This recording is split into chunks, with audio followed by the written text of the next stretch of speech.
Oh. Ingat. Ingat kayo. Bye-bye. Mahal. Ingat, mahal. Ah.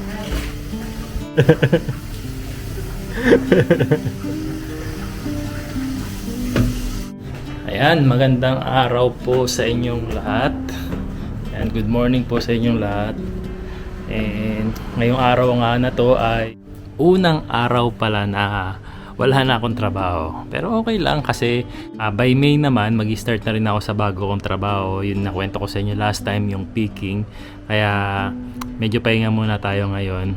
And nasakto naman na ngayong araw na to is dadaling ko sa ospital si Yuna-chan kasi nung isang araw nilagnat siya ng umabot ng 38 lang naman, tapos hindi siya nakatulog ng maayos.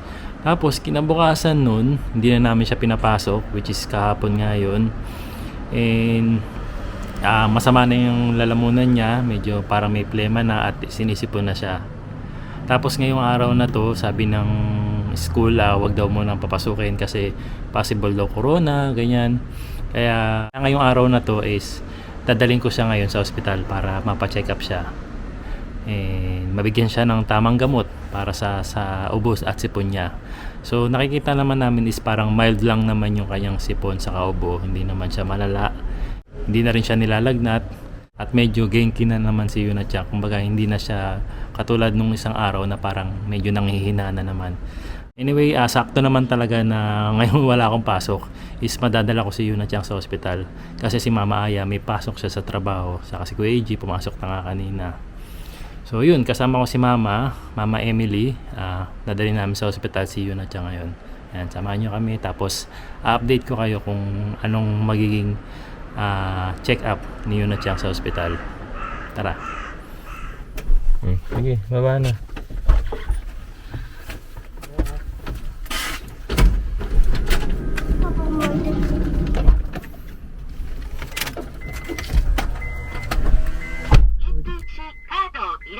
Bluetooth connected.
お花が出てるだけだな。鼻風で大丈夫ですよ。おお、すごい。出ないでしょそうですね。う。はい。 Ayan. Tapos na po kami magpa-check up and kunin ko na lang yung gamot ni Yuna-chan. Diba, ito yung clinic. Tapos dito naman po yung kuhaan ng gamot. Magkaiwalay sila.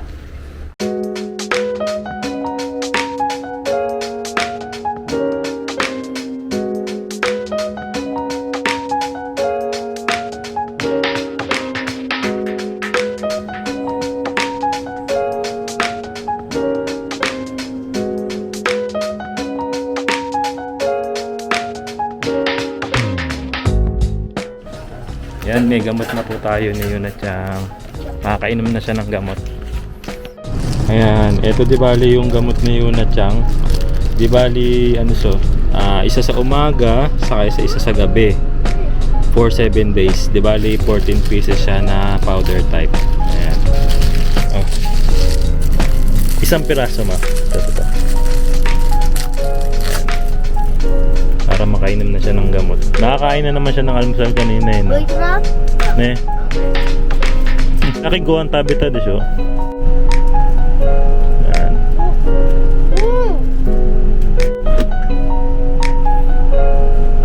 Isa lang. Isa lang. Tapos mamaya uli after 8 hours. Pero ano siya talaga, umaga sa 待って、なんか isa sa カル gabi. ピスの味がする。 Alpis no aji. なんかイチゴとカルピス混ぜてるの。 Anong oras na ba ma? Alas 10. Tapos mamaya nang inom niya alas 8 ng これ gabi. 誰の？ Alas 8 ng gabi. Ayan, tabi te. Papakat tayo. Mami to. マミと一緒に食べる。 So na. Chicken. Chicken cheese. チキンチーズ。 Sa Lawson. Sarap? うん。 Oh, mukhang masarap nga yan ah. Cheese?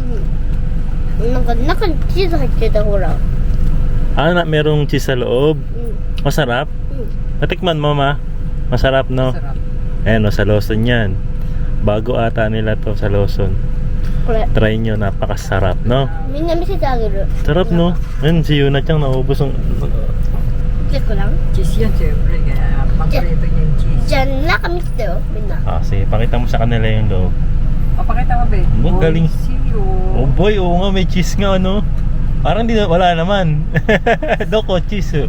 下にあるこっち。 Ah, meron nga. Ah, oo nga, no.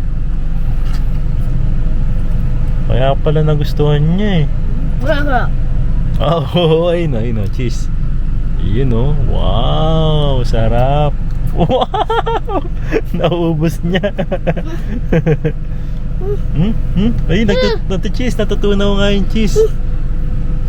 Boy.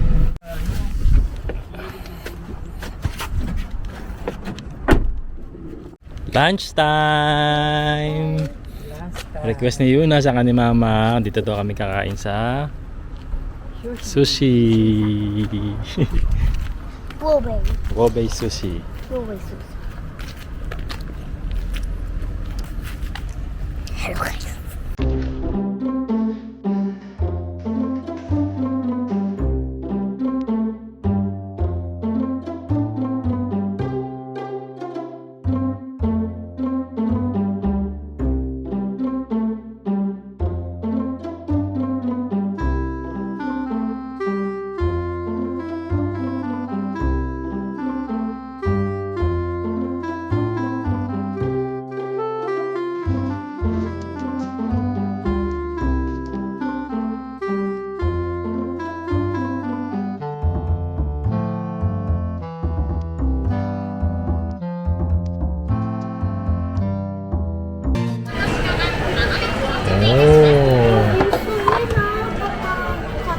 Oh, ayan, yung favorite ni Yuna Chang. Wow! Favorite! Salmon roll.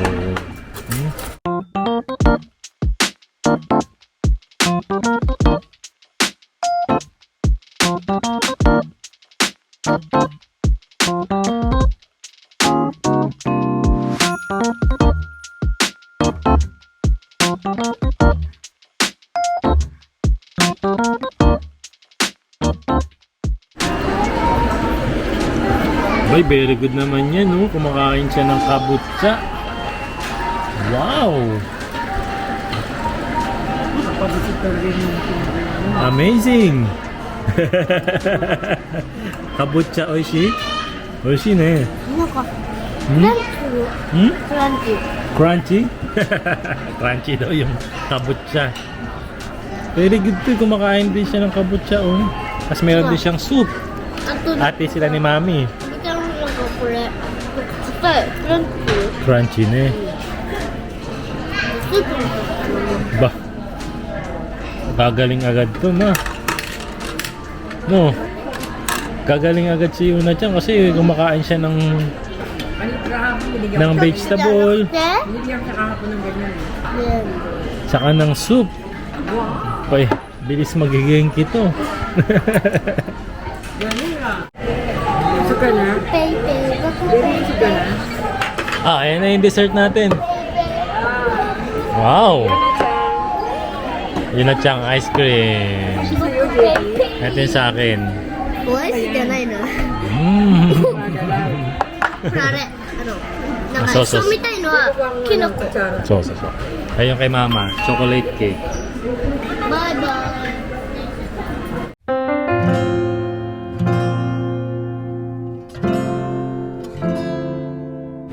Tuwa-tuwa si Alvin. Yung ano, Ooh, baby. Look, baby, look, baby. Look, baby, look, baby.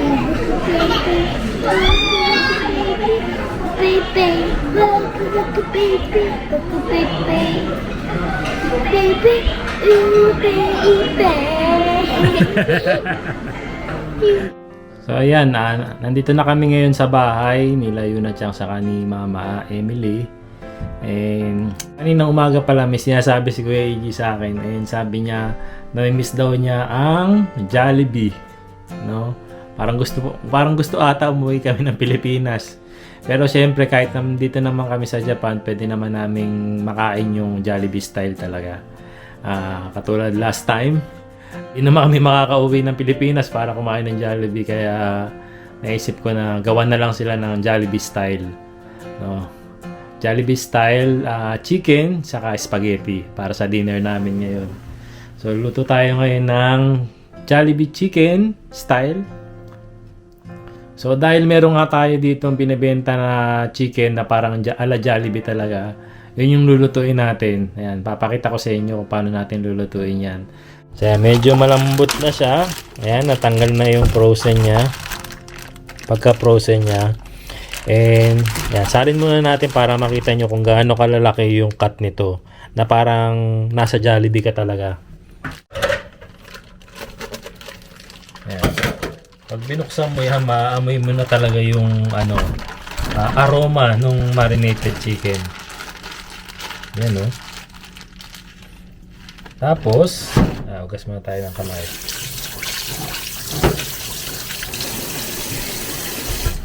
Tapos pakita ko lang sa inyo kung gaano kalalaki yung cut nito. Ayan. Ang lalaki ng cut niya. Na parang nasa Jollibee ka talaga.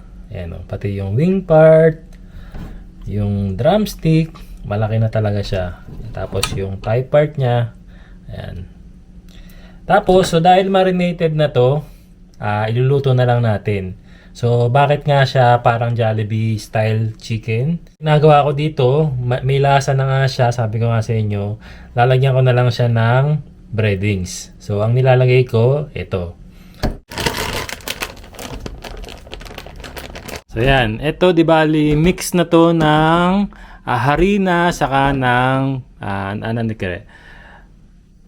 cornstarch. Ayan. Harina at cornstarch magkasama na yan. Hindi ka na kailangan maglagay ng asin, hindi ka na kailangan maglagay ng paminta kasi yung ating marinated chicken sobrang malasa na yan, no? And ayan, ang gagawin lang natin, syempre, magsalang tayo syempre ng lutuan, tapos maglagay lang tayo ng mantika. So, ang ma-advise ko lang sa inyo, mas magandang pag niluto nyo yung chicken, kailangan deep fry siya, no? Kumbaga nakalubog siya, lumalangoy talaga siya sa mantika para talaga makuha natin yung crunchiness niya sa yung juiciness ng chicken. Ayan, kulang pa yung mantika natin. Ayan, labas muna ako ng bahay kasi wala pala kaming mantika. So, kulang kasi yung mantika na meron ako ngayon sa loob. Ayan, bili muna tayo ng mantika. Gusto ko talaga kasi yung na-achieve ko yung crunchiness niya saka yung juiciness niya kapag nakalubog talaga yung chicken sa mantika. So, ayan, bili muna tayo mantika. Ayan, dito na ako sa may Gyomo Supa. Isa yan sa mga pinakamurang bilihan dito sa Japan. Pasok muna tayo.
Ayan, ito na yung mga pinamili ko. Mantika lang talaga bibiling ko, pero ayan, ganyan talaga ugali ko pag namimili.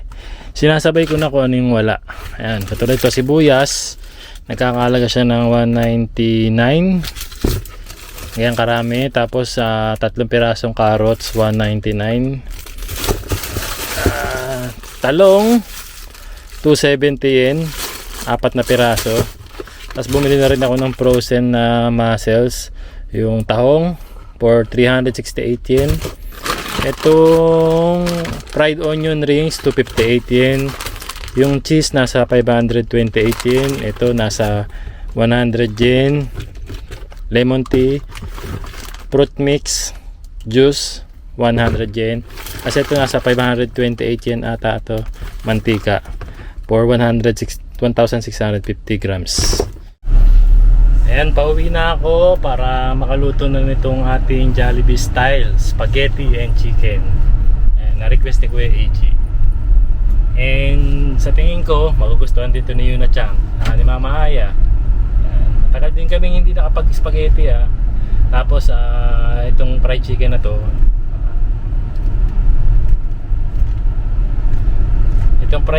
isa to sa mga favorite ng mga bata, no? Ayan, ito na yung mantika natin. Nakabili na tayo. Dagdagan na natin yan para talagang lumalangoy ang ating chicken na iluluto. Ayan.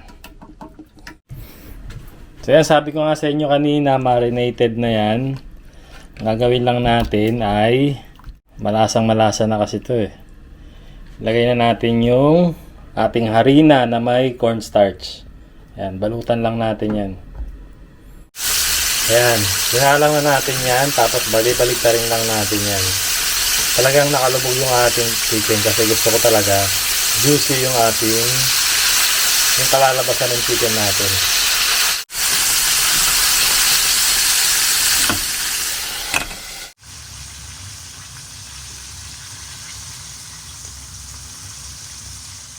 Ayan, so di ba liluto na yung ating Jollibee style fried chicken.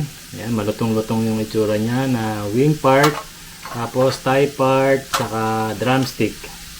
Ayan. Si Aya, gustong-gusto niya talaga yung wing part.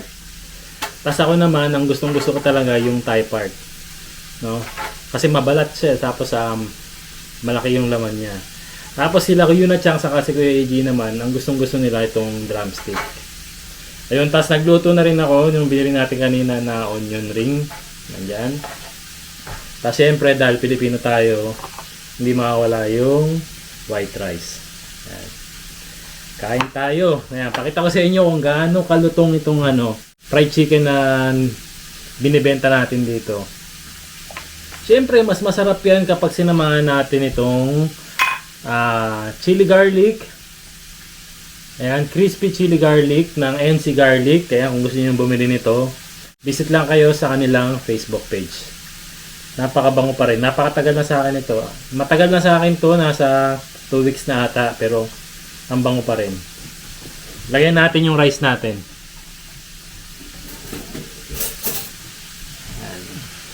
Ayan. Chili, crispy chili garlic. Ayan. Wow! Etong NC chili garlic oil na ubos na. NC chili garlic baka naman. Sa sobrang sarap, naubos ko na agad. Yan. Kasama natin to sa ating fried chicken. Kain tayo. Tadaikimasu. Siyempre, thigh part. Parinig ko sa inyo kung gaano kalutong. Yun o. Crunchy siya. Kakamay na po ako. Kain tayo. Init. Try muna natin itong onion ring. Lagyan natin ng chili garlic. Yan. Onion ring with chili garlic oil.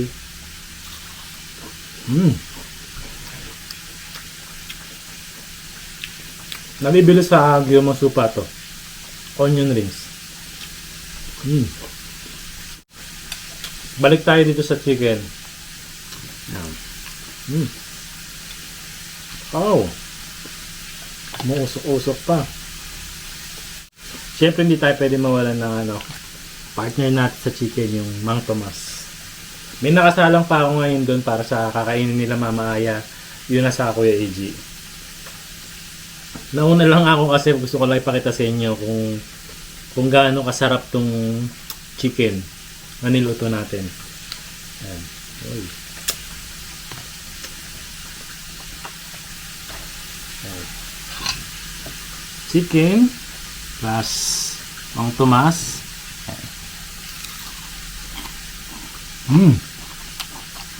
Malutong po, di ba? Yun lang ang sekreto. Harina sa cornstarch. Plus itong binibenta nating marinated chicken na sobrang malasa na.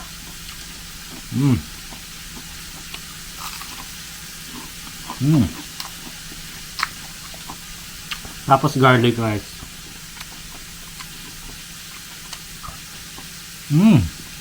Sarap.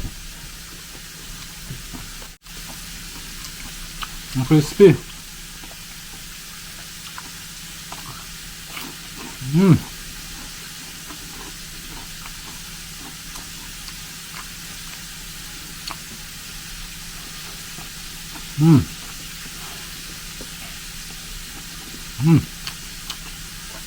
Ang sarap.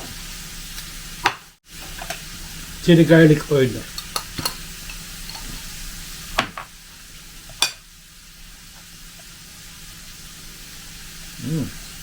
Chicken.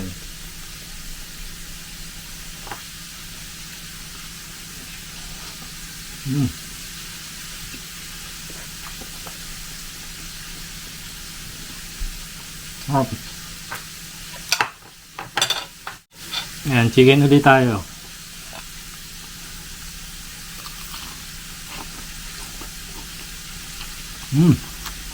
Crispy. Sarap.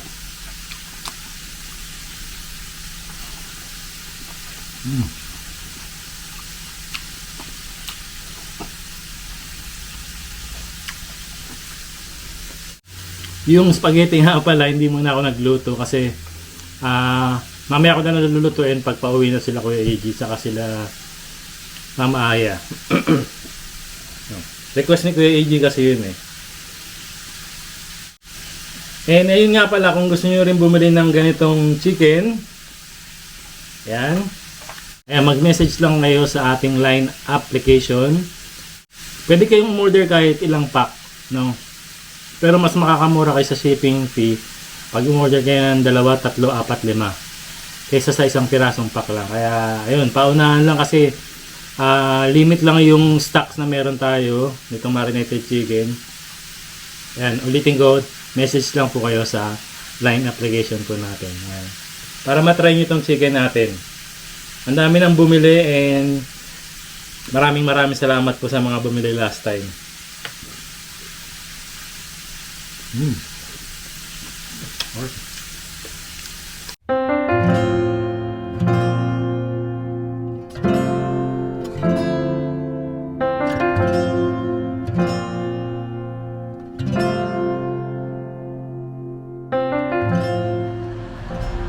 Ayan, nandito ako ngayon sa labas. Samahan nyo ako, labas tayo saglit. Makikipagkwentuhan na rin ako sa inyo ngayon. Nandito ako ngayon sa may park. Ayan, naalala nyo ito, pinakita ko last time to sa inyo. Cherry blossom siya, sakura season, puro bulaklak. Ngayon, tapos na nga yung cherry blossom season, kulay green na siya, may mga down na rin. And kapag autumn season naman, magdidilaw na yan, tapos maglalagas, no? Tapos kapag winter season, wala nang mga daon, tapos babalik ulit sa spring season, cherry blossom na naman yan. Ayan, 4 season talaga yung puno na to. Makikita mo yung ganda nito pag spring season saka autumn season. Ayan. Upo tayo saglit dun sa may siso. Kukwento ko lang sa inyo yung dahilan kung bakit nga ba talaga tayo nag-resign sa trabaho. Ayan. Marami kasi nagtatanong sa akin eh. Marami nagko-comment and nagme-message. kung ano daw ba talaga yung dahilan kung bakit ako umalis sa trabaho. So curious sila and gusto nilang malaman talaga kung bakit tayo biglang umalis nga. Kaya kwento ko sa inyo ngayon ha. Kwento ko sa inyo ngayon. So ayan, medyo maambon ngayon and pwede na okay lang ako dito kasi may puno naman, hindi siya masyadong umaanggi yung ambon. Kaya dito na lang ako magkukwento sa inyo kung ano nga ba yung dahilan natin bakit nga tayo umalis sa trabaho. Maraming nagtatanong and maraming nagko-comment ano daw ba yung dahilan ko kung bakit ako umalis sa trabaho, no? So ako naman po kasi talaga, hindi naman talaga ako agad umaalis sa mga trabaho na pinapasukan ko. And mas gusto ko talaga na tumatagal ako sa isang pabrika or isang company na pinapasukan ko kasi ayun, kasi ganun ako. Kahit na minsan nakakasawa yung trabaho, iniisip ko ganun talaga eh. Lahat tayo mararamdaman yun. Pero hindi naman reason para umalis tayo agad sa trabaho kapag nagsasawa tayo sa trabaho, di ba? So ibig sabihin wala akong problema para sa sarili ko, walang dahilan para sa sarili ko, walang dahilan na sa sarili ko kung bakit ako umalis sa trabaho, and wala rin pong dahilan ang pabrika o yung company pinapasukan ko dahil naging maganda naman yung pakitungo nila sa akin. Wala naman dapat talagang dahilan para umalis ang isang tao nagtatrabaho sa kanila. Ang naging dahilan lang talaga ng pag-alis ko talaga is yung kasamahan mo sa trabaho mismo, no? So hindi naman na bago to eh, kasi usually ganito na, isa naman to talaga sa mga nagiging dahilan kung bakit umaalis tayo sa trabaho eh. No, hindi sa amo, hindi sa sarili natin, hindi sa mga taong kasama natin sa trabaho. Na ako personally hindi ko maintindihan na bakit ganun yung naging dahilan ko. Bakit ganun yung nangyari and bakit nangyari sa akin to. Kasi ako naman hanggat maaari pinakikisama ko naman talaga lahat ng tao, lalo na sa trabaho kasi everyday ko sila nakakasama. Ayoko rin nang gumagawa ng gulo, ayoko rin gumagawa ng dahilan para magkaroon ako ng kaaway sa trabaho o samaan ng loob sa trabaho. Pero ito nga po yung nangyari. Kung tatanungin nyo naman sino yung nakaaway ko, so hindi ko na lang din babanggitin kung ano yung pangalan niya.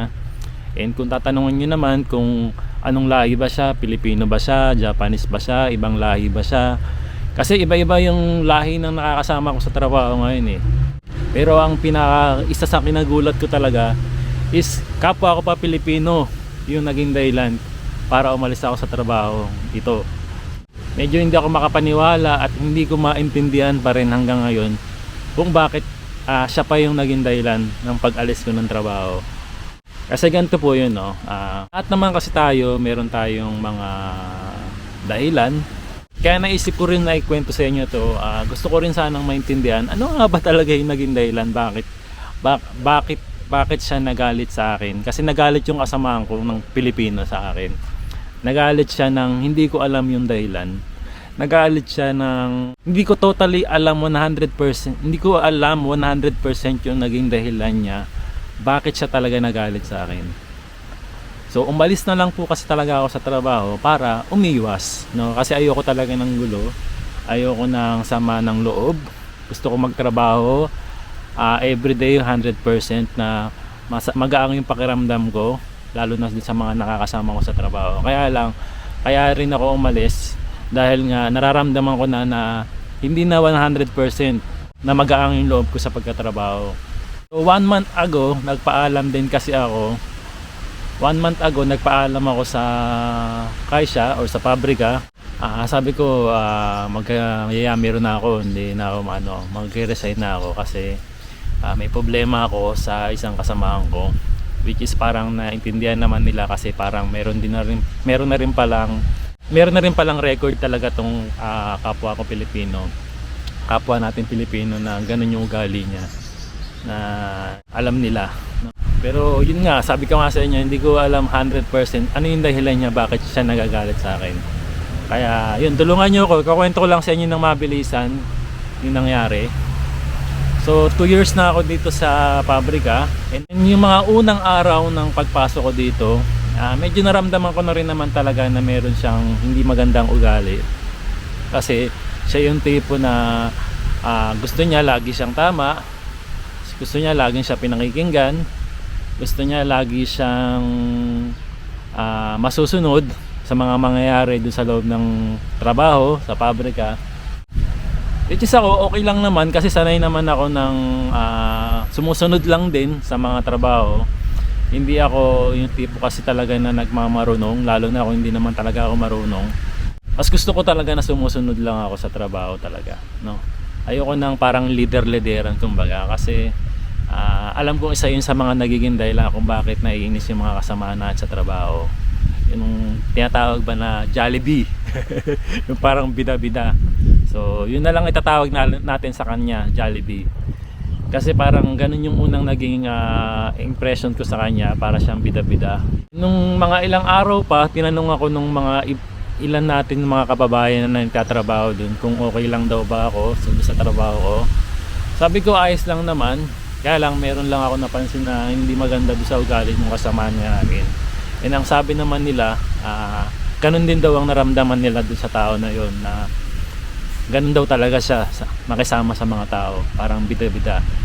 Same impression lang pala yung naramdaman naming lahat sa kanya.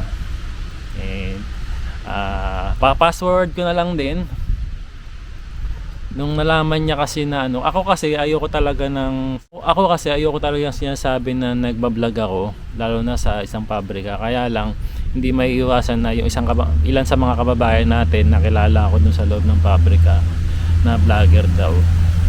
Tapos mga ilang araw nalaman ko na itong si bida-bida, si Jollibee, gusto rin pala niya mag-vlog.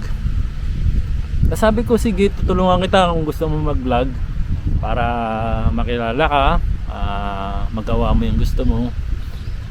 Tapos simula nun naging mabait na siya, hindi na siya masyadong bida-bida, bida na lang. Kumonti yung pagiging bida-bida niya, medyo naging mabait siya sa akin, sa amin. Siguro dahil gusto niya mag-vlog. Ayun, kasi gusto araw niya mag-vlog. Pero yun nga, fast forward natin, tumigil din siya kasi parang hindi naman siya nagpo-focus din sa pagbablog. Mas gusto niya yung mag-games lang sa cellphone. Yun yung hilig niya kasi. Kaya inayaan ko na, hindi ko na pinilit siya mag-vlog. Pero sabi ko naman, willing naman akong tulungan siya sa pagbablog para magawa rin niya yung gusto niya, katulad ng ginagawa ko ngayon. So fast forward ko uli, 3 months ago, so magka 2 years na ako dito sa pabrika. May pumasok na mga Vietnamese na trabahador. Nung mga pumasok ngayon, ang sabi niya sa akin, ayaw daw niya sa mga Vietnamese kasi nga daw may ingay, magugulo, ganyan. Kaya ang ginagawa daw niya sa mga Vietnamese, hindi daw niya pinapansin yung tipong hindi niya kinakausap para daw ma-OP at umalis daw sa pabrika. Yun ang sabi niya sa akin. Ngayon, wala naman akong magagawa kasi opinion naman niya yun. Tapos ang nangyari, mayroong Vietnamese na pumasok dun sa mismong pwesto namin. Kasi magkasama kami ni Jollibee, ni bida-bida eh. May pumasok dun sa pwesto namin na Vietnamese. And itong Vietnamese na to laging nakatingin sa kanya. Actually sa amin lahat. Kasi siguro nangangapa pa sa trabaho and tinitingnan pa niya yung mga galawan namin, kung paano din siya kikilos sa loob ng pinagtatrabaho namin. And naiinis siya na tinitignan daw siya si bida-bida, naiinis daw si bida-bida, si Jollibee, na tinitignan daw siya sa mga galaw niya. Pakiramdam niya, nagmamasid daw tong Vietnamese na to para isumbong daw siya sa itaas sa mga amo. Kasi ang kinakatakot niya, kasi siya yung tipo na laging nagto-toilet, 20 minutes sa toilet, tapos nagbe-break time siya ng sobra, tapos habang nagtatrabaho, daldal siya ng daldal, kinakausap niya yung mga katrabaho naming iba, nakikipagdaldalan siya. Yung tipong kala mo ba siya yung amo sa loob ng pabrika namin, na mas gusto niya yung ganong Mas gusto niya yung ganong araw-araw siyang ganon na makikipagdaldalan, although masipag naman siya talaga sa trabaho, kaya lang most of the time kasi nasa pwesto siya ng ibang nagtatrabaho, tapos kinakausap niya, dinadaldal niya. Tapos yun nga, sobra-sobra yung pag-break time niya. Ang break time namin ng merienda 10 minutes, i-break time niya yun 20 minutes. Tapos magto-toilet siya 20 minutes, tapos 3 to 4 times a day pa yun. Ganun siya karaming beses mag-toilet na hindi natin alam kung ano yung ginagawa niya sa toilet. So yung mga ginagawa naman niya na yun, hindi ko naman inintindi yun. Pinabayaan ko lang siya kasi ayoko naman makialam kung ano yung gusto niyang gawin. Kaya lang, nasa kanya mismo yung takot na baka daw itong mga Vietnamese na to ay sinusumbong daw siya. Kaya ang gusto niya sanang mangyari, sabi niya sa akin, wag daw pansinin yung Vietnamese para umalis nga daw doon sa pwesto namin at mag-resign na rin. Ako naman, sinabi ko naman mismo sa kanya na ba't naman hindi papansinin, wala namang ginagawang masama yung tao at hindi ka naman din sigurado na nagmamasid talaga yung tao para isumbong ka sa itaas.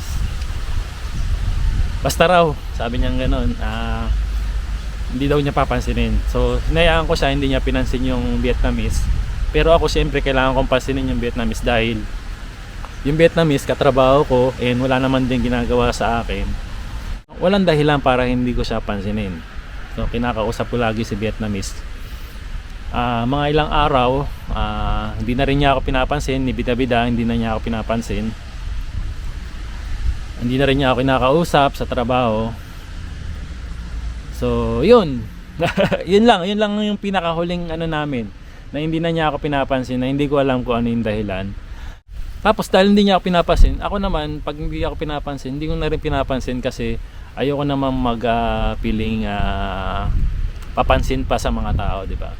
So yun, umiiwas na lang din ako. Tapos mga ilang araw ng pag-iwas ko nang hindi ko pagpansin sa kanya, kay bida-bida, lagi na siya nagdadabog, parang binabaksak na niya yung mga gamit. Tapos dumating pa yung point na nagkataon na nag-break time ako, tapos kailangan na yung trabaho ko mismo, na alam naman niya yung trabaho ko dahil nasa break time ako. May nagtanong sa kanya kung okay na daw ba yun. Ang sagot niya, hindi ko alam yan. Tapos kinausap ko siya, sabi kong gano'n, bakit sinabi mo na hindi mo alam yung trabaho ko? Alam mo naman na kailangan na yung trabaho ko. Nagkataon lang na naka-break time ako. Sabi niya gano'n sa akin, hindi ko naman trabaho yan eh. Sabi niya sa akin gano'n. Nagulat ako, sabi ko, galit talaga sa akin to. Sabi kong gano'n. Hindi ko maintindihan kung saan pa rin nanggagaling yung galit niya. Hanggang sa inopen na lang niya mismo sa akin na kaya ako nagagalit sa'yo, kaya hindi kita pinapansin kasi nagtaas daw ako ng boses sa kanya. Sabi kong gano'n. Kailan ako nagtaas ng boses? Sabi kong gano'n. Parang hindi ko naman magagawa yun sa mga kasamahan ko. Sabi ko sa isip ko, hayaan mo na nga. Sabi kong gano'n. Okay lang naman kakawin, kahit di mo naman ako pansinin, kaya ko naman magtrabaho. Yun mismo yung sinabi ko sa kanya. Ang inisip ko na lang sa sarili ko, nag-isip siya ng mga dahilan na imposible para lang makalusot yung ibang dahilan ng pagkagalit niya sa akin. At ang isa lang sa mga dahilan na naisip ko kung bakit siya nagalit sa akin, kasi pinapansin ko yung Vietnam na gusto niyang huwag namin pansinin. So yun lang yung naisip ko kung bakit siya nagalit sa akin o ano. Pero kayo ba, ano ba sa tingin niyo yung dahilan talaga kung bakit siya nagalit based dun sa mga nakwento ko? So yun lang, inopen ko lang din sa inyo tong kwento na to kasi marami nga nagko-comment, marami nagtatanong bakit daw ako biglaang nag-yamero or nag-resign sa trabaho. So hindi naman ako biglang nag-resign kasi bawal dito yon. 1 month before ako mag-resign, nagsabi na ako sa kanila na mag-resign ako. Then nagtrabaho pa ako ng 1 month, saka lang ako natapos sa trabaho kasi bawal dito yun, bigla ka nag-resign.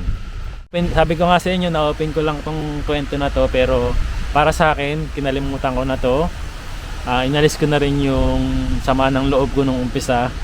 Pinatawad ko na rin siya kung ano man yung galit niya sa akin, kung ano man yung sama ng loob niya sa akin, pinatawad ko na rin siya. So nag-decide na lang talaga po ako na mag-resign. Ako na lang yung umalis sa pabrika para na lang sa sarili kong peace of mind. And gusto ko kasi magtrabaho talaga ng magaang sa loob, no? Kaya naghanap na lang ako ng trabaho. And siya naman, gusto ko rin siya na magkaroon ng peace of mind kasi kung makikita niya ako araw-araw doon at naiinis siya sa akin, hindi siya magkakaroon ng peace of mind. Kaya hinayaan ko na lang na siya na lang yun nandoon. Dahil ako naman, kaya ko naman magtrabaho kahit saan naman dito kasi marami naman po talagang a-applyan. I-end ko na lang tong kwento na to. Tapusin na natin. Magbigay tayo ng patawad sa mga kapwa natin, especially sa mga kapwa natin Pilipino, no? Ayan, patawarin na lang natin sila kung ano may dahilan niya. Pinapatawad ko na siya. And ayan, peace. J Pinoy Vlogs, ang kasama nyo lagi kahit saan. J Pinoy Vlogs, papakita nila ang buhay sa Japan. Pamilya ang kasama at laging may saya.